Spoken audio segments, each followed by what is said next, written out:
5 little ducks went out one day, over the hills and far away, to the bright blue lake where the cattails sway, splashing and quacking, hip hip hooray. One little duck said, "Look at me, I can paddle fast as fast can be."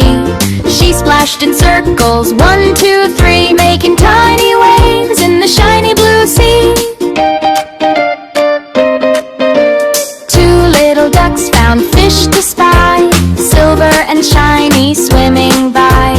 They dipped their beaks and blinked an eye as dragonflies zoomed through the sky.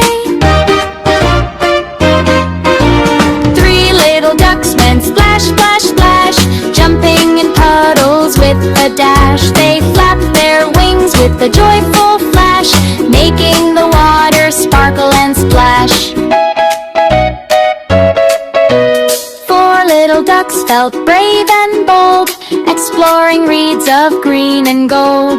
They found a frog so bright and old, who told them stories softly told.